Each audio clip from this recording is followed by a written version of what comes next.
mais alguma coisa, é preciso mostrar isto. A derradeira página em branco, a temida por todos os escritores, aqui está ela, à minha espera. A página em branco para mim nunca foi um problema e agora assusta-me, tendo em conta o bloqueio criativo em que eu estava. Vamos lá, que eu acredito que dê certo. E deu certo. Escrevi 3.700 palavras no primeiro dia, assim que comecei o manuscrito. Sem dúvida que o facto de ter começado logo tão bem, ter escrito logo tanto, em tão pouco tempo, deu-me confiança e motivação para os próximos dias. Foi um dia muito importante para esta primeira semana de escrita. E tendo em conta que eu não andava a escrever absolutamente nada, 3.700 palavras poderiam ser 3, 4 ou até 5 dias de escrita do outro manuscrito, tendo em conta o ritmo em que eu andava. Já tinha escrito algumas versões deste manuscrito, deste conto que se transformou agora em livro. Mas todas essas versões me pareciam erradas, me pareciam fora do momento. Eu acabava de escrever a versão e sabia, esta versão não vai ser a versão final, eu não vou começar assim, não me está a soar bem. Eu escrevi o conto, depois que escrevi mais uma, não me recordo se escrevi outra, mas sei que a última apaguei-a por completo e já tinha 3 páginas, há 4. Deixei que o primeiro dia de escrita fosse realmente do zero e não queria ter lá já texto. E foi o melhor que eu fiz, porque esta última versão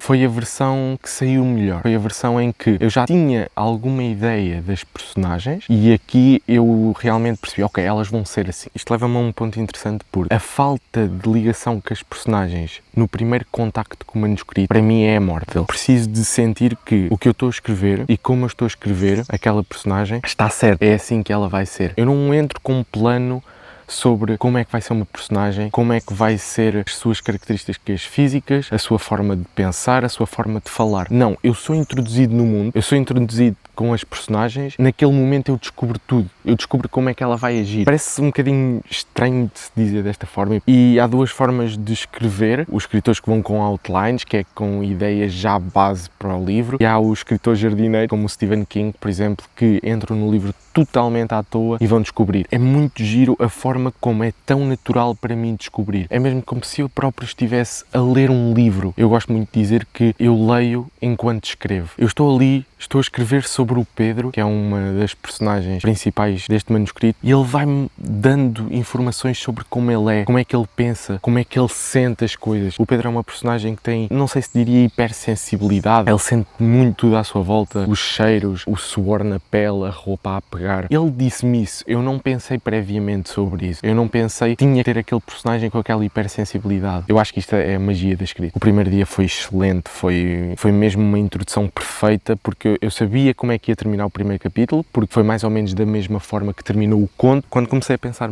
um bocadinho melhor no género que este livro teria, no primeiro dia também já comecei a pensar nisso. Surgiu-me tipo thriller, terror, mas eu depois comecei a pensar e não me fazia grande sentido, porque era uma história muito mais distópica do que sobrenatural ou de suspense, era muito mais distópica. As coisas que acontecem àquelas personagens, mesmo no primeiro capítulo, já nos levam para isso. Tendo já esta ideia um bocadinho assente e sabendo que ir por este lado de construir uma sociedade distópica, um governo distópico, o que é que eu fiz? Escrevi o segundo capítulo no segundo dia, em que eu comecei a dar algumas pinceladas, a mostrar ao leitor qual é que era esta sociedade distópica, como é que ela começava a organizar há uns aninhos atrás. Li um livro do Stephen King que era Salem Slot, e Salem Slot era um livro muito focado na cidade, e o Stephen King tinha capítulos em que passava pelo ponto de vista de várias personagens que não eram principais, eram apenas personagens que viviam na cidade, e mostrava-nos aquela cidade, o ambiente, o dia-a-dia, através daquelas personagens com pontos de vista curtos, ou seja, um ponto de vista aqui, outro ponto de vista aqui, e ia-nos apresentando a cidade daquela forma, fora do ponto de vista das personagens. Inspirei-me nessa forma de descrever ambientes para trazer isso para o meu segundo capítulo. Foi um capítulo onde escrevi 1.600 palavras. A princípio fiquei, ok, aquelas 3.700 foram um sonho,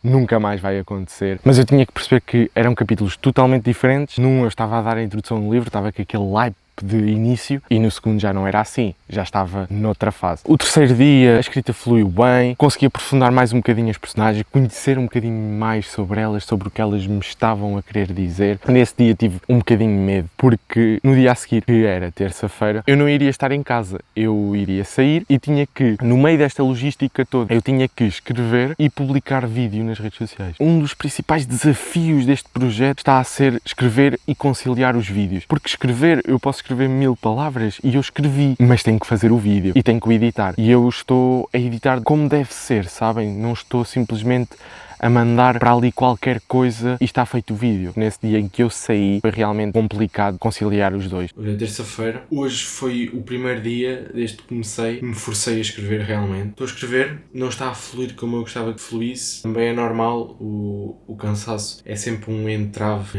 na escrita e eu tenho plena noção disso. É só o quarto dia, há um desafio para cumprir e vou com isto até ao fim. Quando eu estou assim mais cansada, quando olho para a história, para mim ela está sempre a ficar horrível. Uma autossabotagem que eu estou a fazer. Vou continuar a escrever mais um bocadinho. Vamos continuar. Nesse dia, que escrevi pouco, escrevi 1200 palavras, eu arranjei um vilão para a história, arranjei uma personagem que eu sabia que iria levar os pontos mais negativos da história fora o governo, fora a sociedade opressora. Ou seja, é um vilão, devia estar a ser uma vítima, mas tornou-se um vilão. E agora, nos últimos capítulos, solidifiquei essa ideia. Durante a semana eu tive mais alguns dias em que tive menos tempo para escrever. Ou seja, os últimos 3 dias tive que escrever muito pouco. Quando eu chego a casa depois de um dia atribulado, custa-me muito sentar-me e escrever mais do que 1200 palavras, porque realmente sinto que não está a fluir a 100%. Houve um dos dias que eu fui à praia e eu estava sentado neste exato banco que estou agora, no meio da areia, a pensar como é que eu vou justificar isto no livro, como é que eu vou justificar aquilo. E a Laura pode confirmar que isso aconteceu, porque houve uma altura em que eu estava com a cabeça para baixo a olhar para a areia, ela perguntou-me o que é que se passava e eu disse, estou a pensar numa forma de justificar o que está a acontecer no livro. No dia 6, quinta-feira, finalmente percebi para onde queria ir com o livro. Percebi que ia ter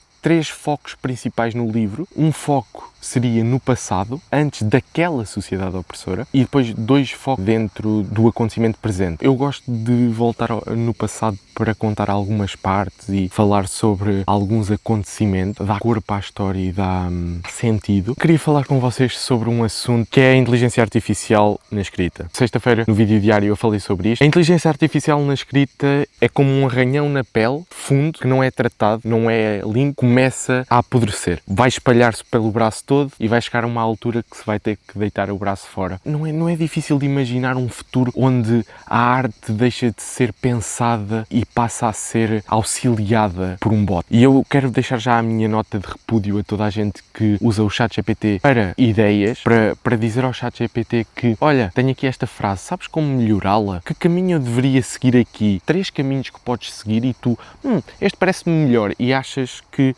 o facto de teres sido tu a escolher aquele caminho faz de ti autor do livro, mas não, aqueles 3 caminhos estavam numa base de dados, não é teu, não foste tu que criaste, não é arte. Bem, hoje domingo será o 9º dia de escrita. Vou manter a cena de lançar vídeos só ao domingo, porque acho que faz mais sentido, e mesmo que eu não apanhe 2 dias, não é por aí. Esta foi a semana. Eu queria só deixar aqui alguns pontos principais da semana, como por exemplo dificuldades e facilidades. Eu quero voltar a realçar o facto de eu estar sentado num banco de praia e a pensar em que caminho seguir para o livro, porque eu precisava de desenvencilhar aquele nó, precisava de arranjar forma de sair dali. Achei essa parte uma dificuldade, mas também engraçado, autoilustrativo do que é o processo de escrita. Queria realçar também o facto das personagens, algumas delas não me entrarem logo, eu não estar a conseguir perceber o que é que elas me queriam dar. E em contrapartida, um ponto positivo foi eu saber logo desde o início o que queria fazer com a Joana, a personagem principal feminina, digamos assim. Sei o que é que eu quero com ela, já a conheço e já sei a importância que ela vai ter a levar a história até ao fim. Outro ponto positivo foi, sem dúvida, o primeiro dia de escrita, 3700 palavras. Foi o dia que eu mais escrevi, foi o dia em que mais fluiu a emoção do primeiro dia, portanto é perfeitamente normal, mas deixo aqui uma ressalva como ponto positivo. Um ponto muito difícil, eu também já falei aqui, e foi o mais difícil da semana toda, foi conciliar escrita com gravação dos vídeos diários. Mas hoje, domingo, já é o 9º dia, quando der por mim, já só faltam 20, eu gosto de fazer isto, gosto de me desafiar, e eu estava a precisar disto já há algum tempo, porque eu